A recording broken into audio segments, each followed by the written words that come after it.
Hi everybody, Professor Olson again. Chapter 10 already. Wow. Hope you're having a good summer. Figured we would continue with our chat about Middle Ages, moving from the High Middle Ages, eventually into the Renaissance, but right now we're still solidly in the medieval period. We want to talk about kingdoms and church power. Both had a spurt of growth. We see stronger institutions. So a lot of exciting things here. So shall we dive in? All right, so chapter 10. Hard to believe, right? So we're going to talk today about England and France. England and France, for a while, were separate, for quite a while, but we're going to see a little bit of intertwining of English and French affairs and politics. And we're going to also see how this rivalry and some bad feelings between England and France came to be. All right. So when we looked at England, we saw the Angles, the original people who had been in England, which was originally called Angland. And then the Saxons we get because the Saxons came from the Saxony region of what will later become modern day Germany. They move in, they intermarry, they mingle, they form their own distinctive culture out of the two groups. This is why even today we have Germanic roots in English, as well as, of course, the Danelaw section, which is why we have a lot of Norse roots in English as well. So there was a great intermingling of cultures, but by the time we look at the thousands, we have solid Anglo-Saxon culture. Beowulf will be written down in about 800, but of course before that we believe it was an oral tale that had been transmitted for possibly decades, possibly centuries, we're not sure. Just to give you a little background. All right, so we also talked about vassals owing military service to their lord and the process of sub-infeudation. If you remember from last time, sub-infeudation was when a vassal maybe could not fulfill their military duties directly, and they would then get proxies whom they would gift a small section of their original land grant or their lands to that vassal, who would then stand in for them. And the problem with sub-infeudation, which we're really going to see play out in this chapter, is that so many of these lords who were sub-vassals to the original lord, and in some cases those sub-vassals had sub-vassals, creating these whole networks of people who owed allegiances to varying degrees to one another, was the king was not directly involved. And this is going to play a big part in this chapter, so please bear with me as I explain a little bit. All right, so what happens is this network of sub-infeudation, all these sub-vassals, at the end of the day, their immediate allegiance is only to those who granted them the land and or their descendants, because of course, these networks stayed in place even after death. The heirs would then possibly take over. And only the original lord had sworn allegiance to the king and his descendants. This is going to be a big thing, so bear with me. I'm just laying some groundwork for you. All right, so keep this in mind as we start looking through this period. All right, so kings are merely the first among many lords. So in a way, they also have sub-vassals. So all these original vassals who swore allegiance to them had their own networks. All right, so what happens is across the English Channel, in what will become France, we have William the Conqueror, also known as William the Bastard, because he was not fully legitimate. All right, but he had achieved, thanks to his noble father, certain privileges, certain, shall we say, advantages. All right. Nowadays, people don't think much of the idea of people being born out of marriage, but in these days, it was a big deal. And in fact, for some people, when they needed a male heir, they might very well adopt a bastard as a legitimate heir if they could not get a male heir on their wife. So William was given the area of what is Normandy, named actually for the Normans, who were actually Scandinavian people who would come over, but that's a whole nother story. So William has Normandy, and this is important. William has Normandy in France, but he believed from conversations he had had with the English king that he was in line to take the English throne. However, Harold got the throne, and William was angry, and William felt that he was owed the throne, and there's not a big gap water-wise to cross over from Normandy into England. So, and if you know your World War II history, of course, you know the Battle of Normandy, you know, air and sea invasion. So geographically, the area hasn't changed much.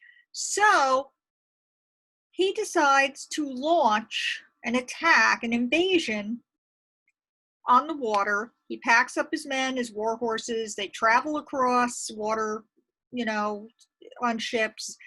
They disembark and they ride to take the throne for William. All right, so very long story, very short. Harold has had to deal with a Viking incursion, gets word that William is there, and now has to turn around and ride back. So Harold and his men were spent in a way by the time they got to battle with William. Also, William and his men have war horses.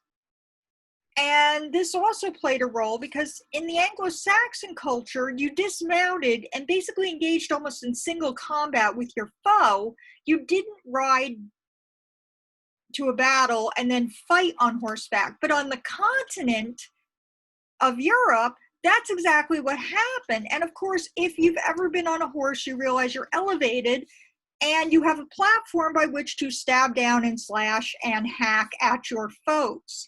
Not to say horses can't be a detriment as well, because if they're armored, their belly is still not protected, but it's much harder to get at that. So usually people on horseback have an advantage. So William and his men were able to use their superior force because they hadn't had to battle and then ride back. So they were fresher and they had war horses. And war horses were a big investment. It takes many years to train one. So overall, William was able to win the battle. In 1066, one of the few dates I'm going to ask you to remember, but when I do ask you to remember a date, it's truly important and things educated people should know. So 1066 is a big year. In 1066, at the Battle of Hastings, William the Conqueror, no longer William the Bastard, but William the Conqueror, becomes King of England. And here's what he does, because he knows about all these sub-infeudation networks. He makes every single vassal swear the oath of loyalty to him. All right, so there's no more of these networks. Everybody answers directly to the king. This creates a centralized network. This creates a strong centralized monarchy. All right, so at the Battle of Hastings, William now has become the King of England. He requires all the sub-vassals to swear allegiance to him. He now has a strong centralized monarchy. But here's where the bad feelings with France come in. He never, ever, ever, ever tells the French king to take Normandy back and give it to someone else. He insists on keeping his French holdings. Now, here's where things get complicated. William swore allegiance to his lord. Shouldn't he give the crown of England to his lord? His lord certainly thought so, and William disagreed. So William kind of had his cake and ate it too, because he refused to turn over the crown to his lord, even though he'd sworn military service to him, and he refused to sever his ties to Normandy and give it back for the lord to then grant to someone else. This creates all kinds of problems going forward. We're going to see France and England had a number of rivalries and fights and battles over all of this. So the seeds of a lot of bad feelings, sadly, were planted when William took over the throne. And of course, too, now all the Anglo-Saxons are sitting there going, there's a French person on the throne. Now what? So William gave his loyal followers land grants across England. And of course, this also changes the course of English and England for a while, because for a long time, the royal court language becomes French. But the Anglo-Saxons are still speaking Anglo-Saxon, what we know as Old English and into Middle English. So out in the countryside, things are a little different. So just some basic background, just so you understand, because it'll help you to understand as we go forward into subsequent chapters. All right, so just to remind you, the Battle of Hastings, William requires all the sub-vassals to swear allegiance. He gets a strong centralized monarchy. He also institutes the Domesday Book, which is a census. He wants to know exactly what he's won. So he actually has all the data collected and put down in the Domesday Book, not the Doomsday Book, the Domesday Book. All right, so he's clearly determined he is going to be a controlling monarch. All right, and of course, in the meantime, over in France, the Capetian dynasty is having a different issue because they haven't had this military coup like has happened in England. They're trying to reduce the power of the nobles and increase the crown's power. It's going to be a long fight for the French to get that strong centralized monarchy. And in fact, until Philip II gets several French territories away from King John of England, remember all that mess with William? It's going to be a long uphill battle for the Capetian dynasty to get not only centralized control, but more land. For a long time, they only control a small portion of France. All right, so it's a big deal when Philip is able to take those lands away. All right. But of course, back in England, over the centuries, William's vision for a strong centralized monarchy wastes away a little bit, and more of the nobles want power. All right. The Magna Carta, or the Great Charter, all right, the Magna Carta was, or now I'm saying it wrong, the Magna Carta, the Great Charter, is an affirmation of the rights of barons. It is a forward-thinking document. A lot of the things that the barons asked for, mostly of course for the upper class, but a lot of those ideas of what make up universal human rights and, you know, rights in general are in some ways set down in the Magna Carta. It is a forward-thinking document. But at the time, because there was some question about who was fully human, a lot of the nobles felt they were fully human and the peasants not so much. They believed that they were owed these rights. So when we look at the Magna Carta, it is a very forward-thinking document, and later generations would look back on it and take a lot of the language to help give us the rights that you and I enjoy today.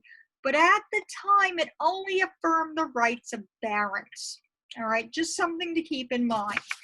All right, it's not going to be for everyone at this point. All right. Moving over to Spain, Spain's got its own issues. All right, the Reconquista, or the Reconquest. Remember we mentioned the Muslims had crossed into the Al-Andalus region in an earlier chapter? When Islam came along, it exploded out. All right, it was very fast moving, lots of taking of territory, a lot of war, kind of like Alexander, if you think back in our ancient world period. All right, so Spain had always had a Muslim presence since 7/11. Another date you should probably keep in mind. Not 7/11 like the store chain, but 7/11, the date. All right. And they would push forward into Spain, and of course change over the landscape with fruit trees, for example, a lot of citrus trees, They changed the architecture. They brought back the dome. The mosque at Cordoba is a lovely example. If you get a chance, Google some pictures. It's very pretty. They also were engaged in furthering knowledge. If you think back to the House of Wisdom with the Umayyads. And so when Spain had always had this Muslim presence since 711, they also brought in silkworms, all right? So there was a silk trade going on in Spain as well in the Muslim or Moorish community, because they call it this, the locals called them Moors. All right, so when we look at Spain, we have this Muslim presence, and they kept pushing up and pushing up and pushing up, and then they get pushed back and they get pushed back, and then they push up, and it would go back and forth for about 700 plus years. From 711 to 1492, there is a solid Muslim presence in Spain, in the Al-Andalus region. But what happens is, all of these smaller sections of Spain, Castile, Navarre, Aragon, and of course Portugal, which is on the other side of the landscape, they're all starting to unite in varying degrees to push back the Muslim presence, because as Christians, they feel the Muslims are heretics. Of course, the Muslims feel the same way about the Christians, that they're the heretics. So what happens is, you have the Reconquista. So the Christians take it on themselves. You might remember from our last section, the Song of Roland, the Chanson de Gest, that came out of some of this reconquest fervor, as well as, of course, the changing of many, many things. By the time Ferdinand and Isabella marry and unite Castile and Aragon, and believe me, that took an army of lawyers to work out that marriage, their heirs then would enjoy a combined Spanish kingdom. They were able, under Ferdinand and Isabella and that stability, to finally push the Muslims or the Moors out of Spain in 1492. All right. But it took quite some time to get that to happen. So once the Muslims are pushed out of Spain in 1492, for the first time in a very long time in the northern half of the country, you finally have, it is completely under Christian control. The Reconquista also helped to set up fervor for the Crusades when they go to take the, quote, Holy Land. All right, so the Reconquest was actually kind of in a ways at the beginning stages a dress rehearsal for the Crusades. All right. In Germany, we have some unification going on. Again, it's going back and forth, back and forth. The main problem with Germany, because it's basically a group of princedoms run by princes, is the investiture controversy. Who can grant the church position to a man? Because the problem is because a lot of these kings either didn't read, weren't super literate, or didn't have a lot of time to administer, they began to push more and more of their responsibilities off on bishops. Bishops and their staff became, in a way, the shall we say, the secretaries. Oh, and I almost forgot. When we talk about Spain, the final piece to fall was Granada. Granada was the last Muslim piece on the Iberian Peninsula. I'd almost forgotten that. I'm very sorry. And then, of course, when we talk about Italy, Italy becomes a battlefield in a way for all of Europe's problems. All right. Italy will actually continue to be exploited. The Holy Roman Emperors would actually use it not only as a battlefield, but they would try to take over its resources as well. You might remember in the early days when Charlemagne ascended as the first Holy Roman Emperor in 800, he was looking to Italy for inspiration. Now they're actually his shall we say, spiritual descendants, because they're not all related to him, but the other Holy Roman Emperors are now looking to Italy to exploit it. All right. As far as the North and the East go, remember I mentioned the Vikings turned to Christianity. They put aside their pagan religions. No more Thor, no more Odin. All right. They increasingly become Christian. They increasingly become more centralized in their monarchies. We also see more Mongol threats. Like before in the ancient world, we had the Huns, and then we had the Magyars, then we have the Mongols.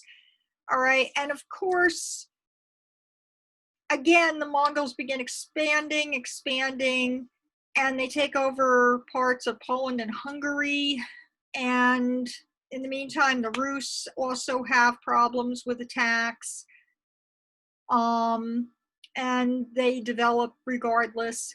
I'm not so concerned about them. I really want to stick more to Europe, and because France, England, and Spain are really where the action are right now, and these bring the biggest changes.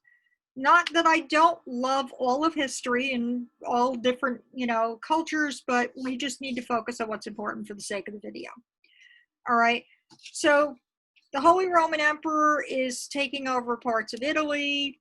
The Germans are arguing over who can bestow a church position on a man. And in the meantime, the church is also beginning to flex its muscles a little bit. Now, because they have more pull, they have more sway, they're able to actually experience an uptick in their, shall we say, material possessions. And because they spend so much time with nobility, and some of them come from the nobility, their second, third, fourth sons that weren't needed. It was joked you would have an heir and a spare if you were a noble family, because with primogeniture, the eldest son got the bulk of the estate, the bulk of the land, because they didn't want to break it up if there was more than one son. So a lot of these men are used to the finer things in life. So as the church and this nobility relationship progresses, we see more worldliness. We see more desire for things and riches than in performing their spiritual duties. If you've ever read Chaucer's The Canterbury Tales, you look at the abbot, he's used to hunting, he's used to hawking, he's used to having good things. Probably he was a noble son and then entered the church as a way to have an income, to have a roof over his head. Others became hedge knights.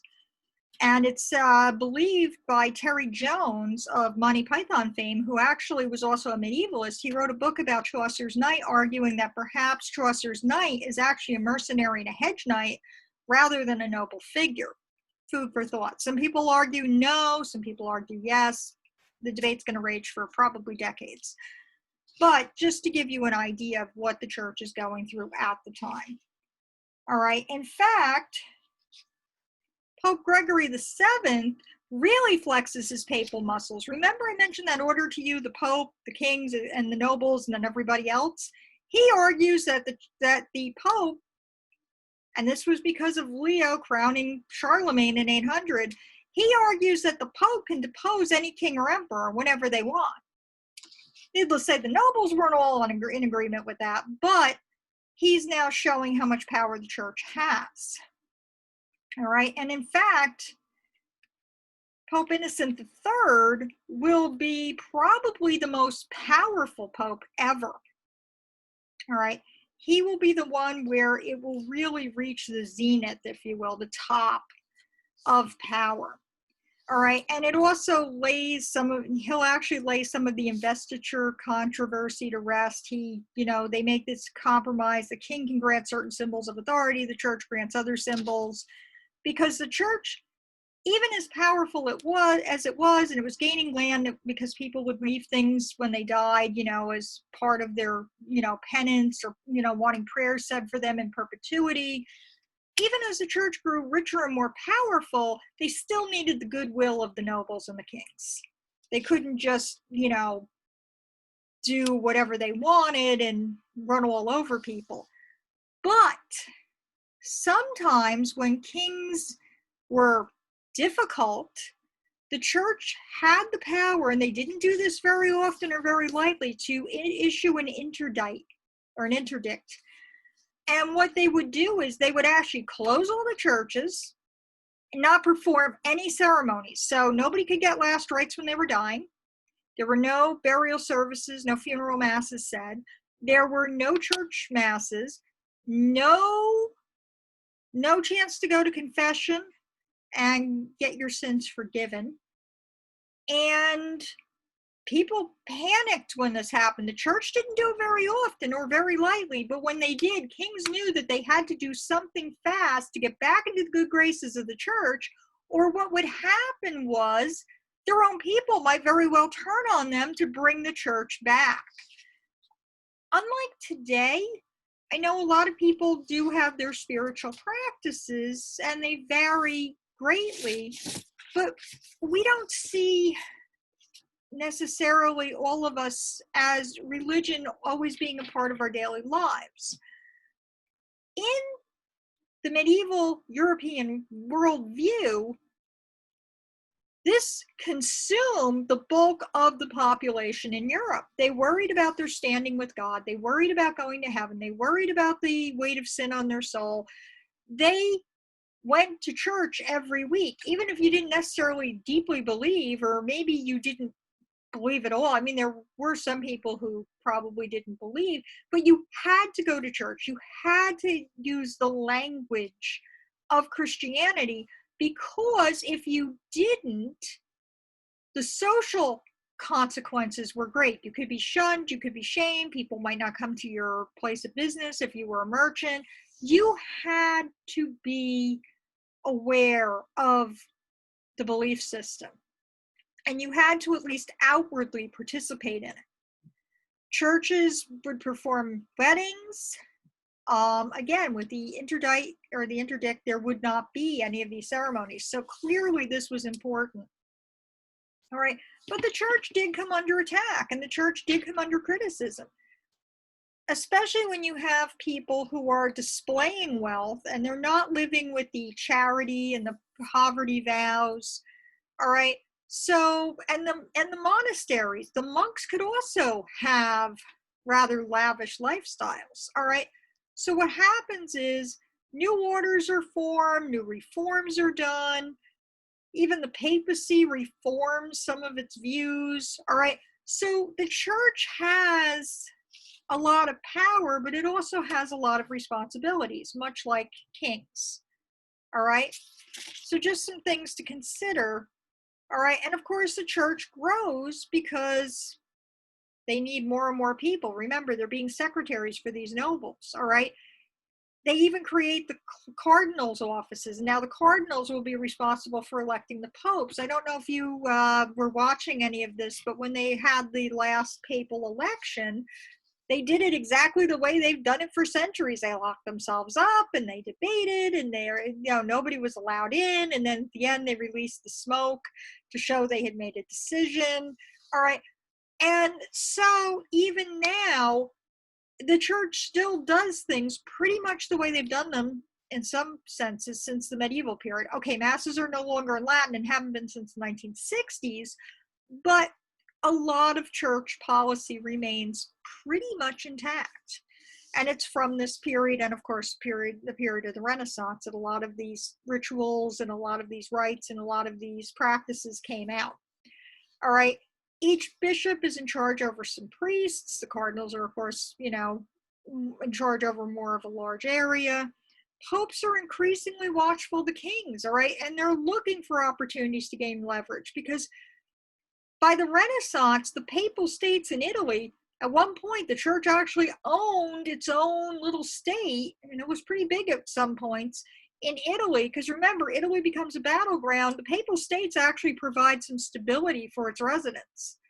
Even now, Vatican City is a separate entity from the rest of Italy. All right. And the church emerges by the late Middle Ages with more, shall we say, good press. All right. People really like the reforms. They're really happy with the way the church has been, answering the criticisms.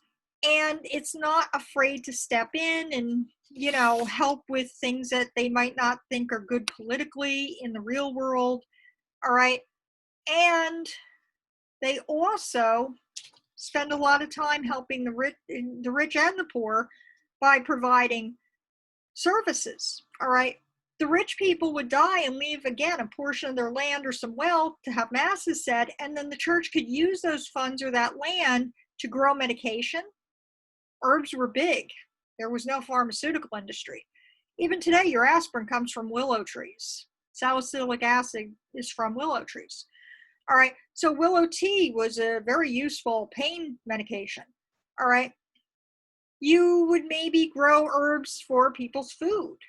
All right, a lot of the monks, champagne comes from the Champagne region of France. Everything else is just sparkling wine, but it was created by monks. They made cheese. They made a number of other products to help with keeping themselves financially solvent so they wouldn't be a burden on the community. And then they had things that they could give to the community to help them. All right. So, and sometimes because they had so many scribes and not everybody was literate, they would even provide documents and correspondence and other things that people would need.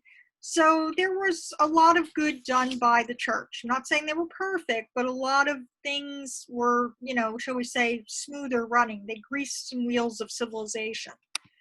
They also became more mystical in the monasteries and the convents.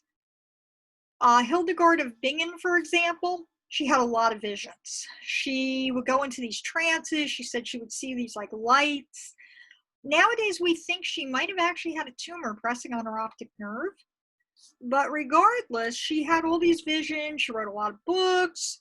She was probably one of the most accomplished women of her time, which was the 12th century, so about the 1300s.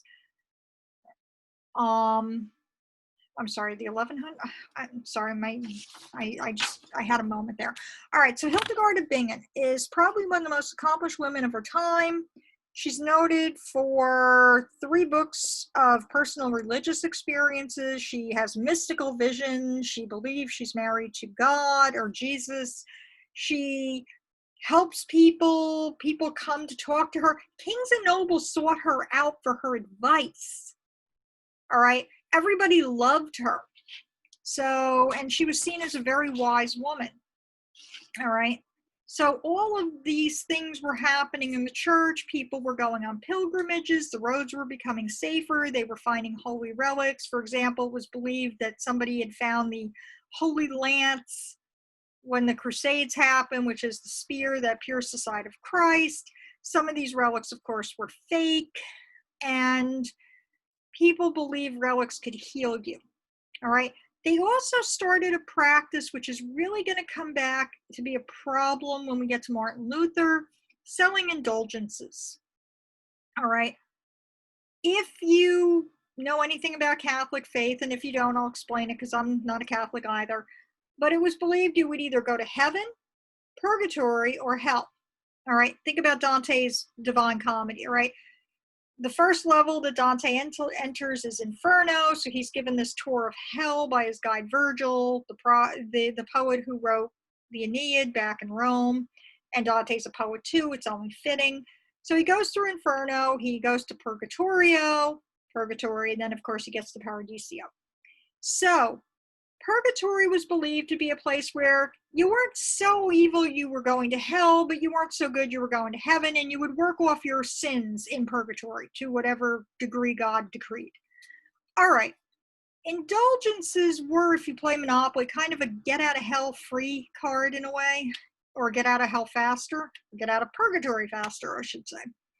All right. So your family or you would buy these indulgences and it would shave so many years off purgatory. And then the church would use the funds for building projects. All right. So if you gave money to the church, you could get an indulgence. If you viewed the relics of the saints, you were given an indulgence. And chances are you were probably on pilgrimage when you did this. All right. But you did not gain it just by going to Jerusalem or just by going to Antioch or wherever. You gain them mostly through giving money to the church and going to see relics. All right. Because they wanted to make the practice easy so that people would be able to get these.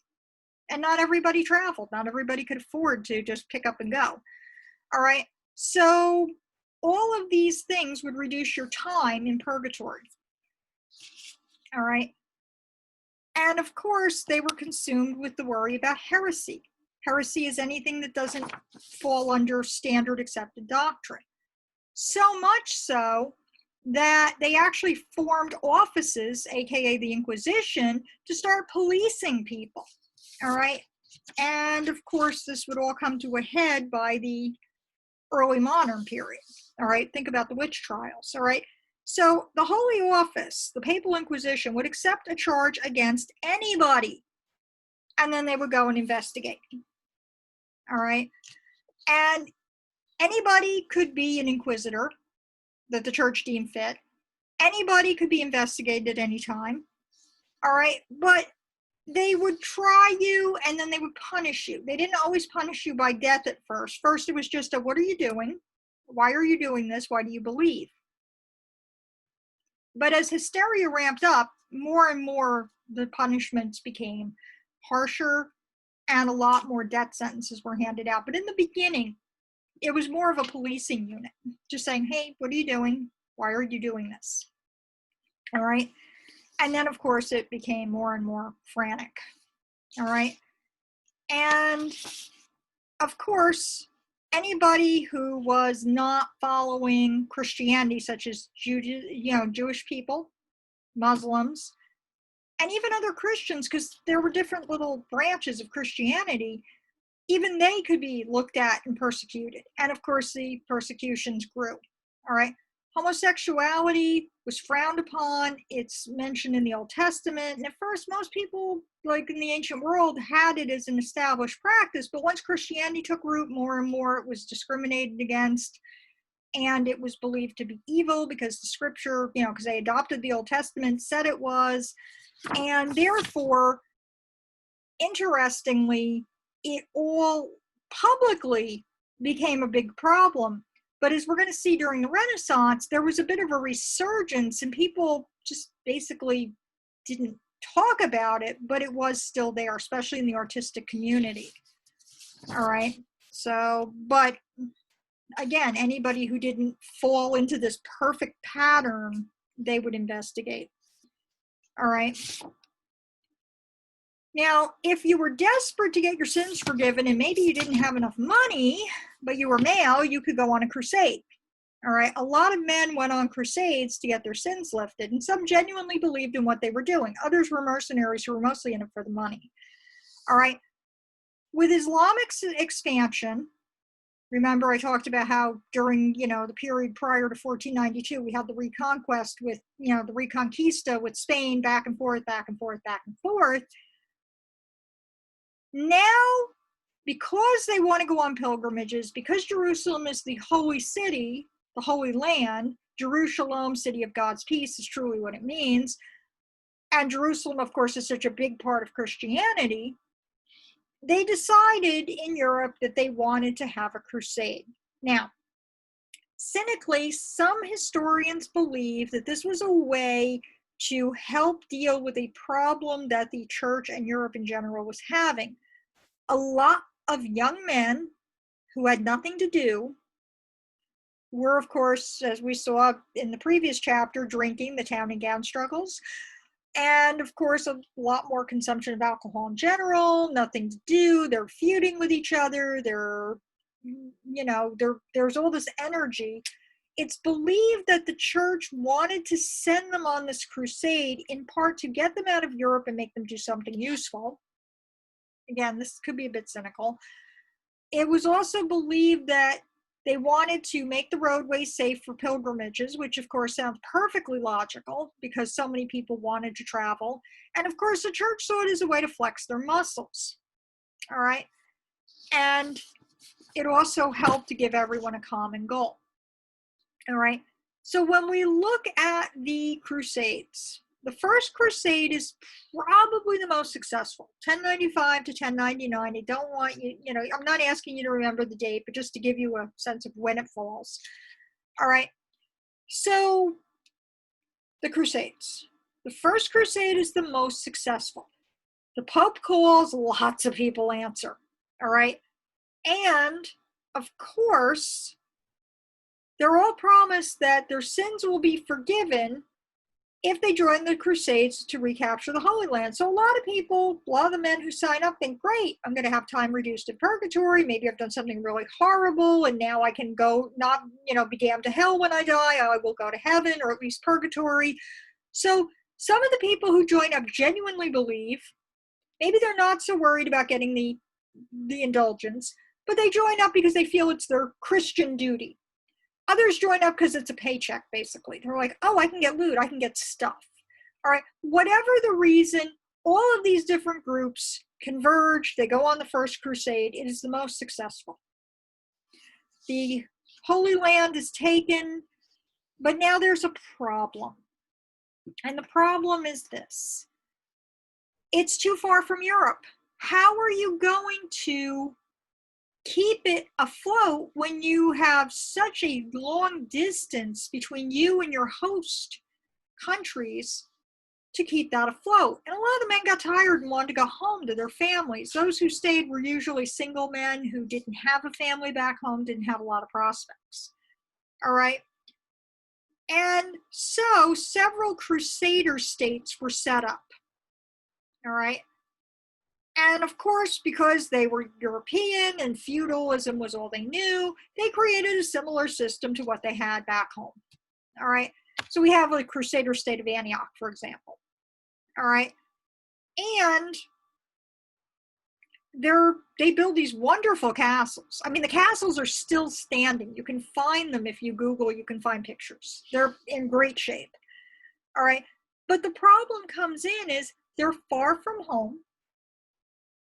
Eventually manpower kind of drains. In the meantime, several night orders will spring up to help some of the travelers and to patrol the roadways. The hospitalers, for example, which is where we get the word hospital from today, which is actually derived from hospitality. They become people who help people and, see to their medical needs. Of course, the Templars, who have a very colorful history. And the fervor dies away. Not everybody's excited, some of the support, disappears. For a while, Europe sends them some things, through their, travelers. But the Crusader states don't last, all right? That's the main thing you need to know. The Crusader states do not last, they wither away, all right? There will be cultural exchanges between the Christians and the Muslims because these guys are far from home. So they actually bring back some of the food. So they're going to start enjoying cloves and cinnamon and other spices.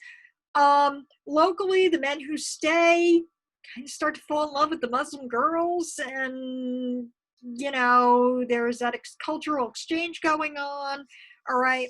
Back home, people are pining for more spices to help cover the scent of meat maybe not being quite so fresh. And there's more spiciness now in the European diet. All right. Italian port cities begin to do more business, especially Venice. Venice trades with the Muslim world far more than any other Christian group ever do. All right. But the Crusader states themselves do not last. And then the Second Crusade, it's pretty much a disaster. No gains. The Third Crusade, the Fourth Crusade, they're all awful. All right, they don't have any wonderful gains. They don't have any wonderful events, And the First Crusade is bloody.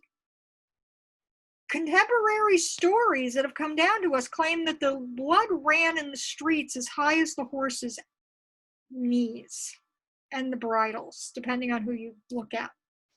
All right. And unfortunately, the Crusades, yes, they freed the Holy Land, but they also killed a lot of Jews and Muslims and other Christians. They actually killed a lot of Egyptian and Coptic Christians in the First Crusade. Because if you weren't European Roman Catholic, they felt you were, again, a heretic. All right. So the First Crusade, though, is the most successful. All right, just something to keep in mind. Of course, the consequences of the Crusades are it brings back a renewed fervor to reconquer Spain, which is why in 1492, Granada falls as the last Muslim stronghold. A lot of bad feeling between the Muslim and the Christian world at this point. It did possibly open new avenues of trade for the Europeans. A lot of people felt that the Christians should not have gotten involved in war. And, you know, it does run counter to the church's teachings in some respects. And in fact, this crusading fervor creates the term holy war, which, as I told you earlier, is a Christian concept. All right. And of course, unfortunately, it makes more anti-Semitic feeling and more anti-Muslim feeling in the Christian Europeans' minds. All right. I know I've given you a lot. As you can see, just some quick overview of some of the artwork. This is the Bayeux Tapestry. This was a wall hanging that was done to commemorate the Norman invasion of England and Harold's fall. And as you can see, it's not much of a jump from Normandy to England. All right.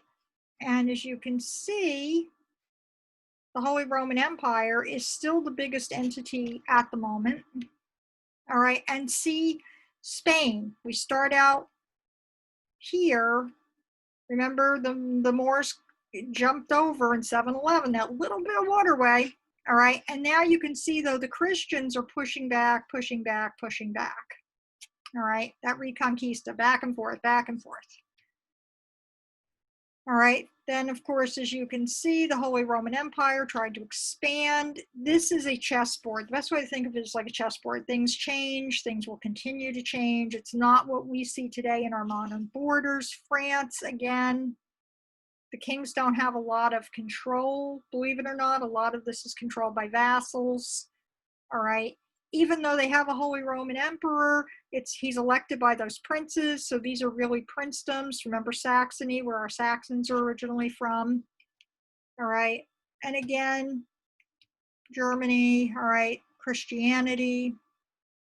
See, our borders continue to change a bit.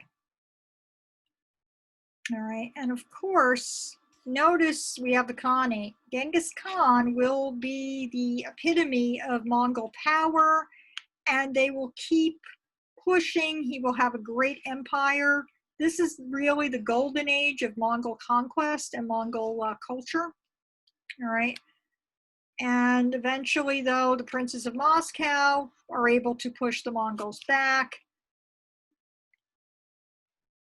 Innocent, one of the greatest popes in terms of power. Remember, he's going to control the zenith of power of the church. All right. And again, the Hospitallers and hospitals actually begin to spring up. Granted, they're not as advanced as they are today, and even the Muslims had probably still an edge on medical care. All right. So just some things to think about. And of course, the pilgrimage is the most important cultural phenomenon of this time. People love to go on pilgrimages. This is why Chaucer's Canterbury Tales, you know, is such a wonderful work and helps us to understand things, how people saw them. Here's some maps of how people might have gotten from point A to point B. And of course, there were sites in England and other areas that had, you know, local significance. I know I've thrown a lot at you this chapter, but just, you know, I just wanted to give you the highlights again. So I hope this helped you, and I hope you have a great week, and I will see you again soon, all right? Take care. Bye.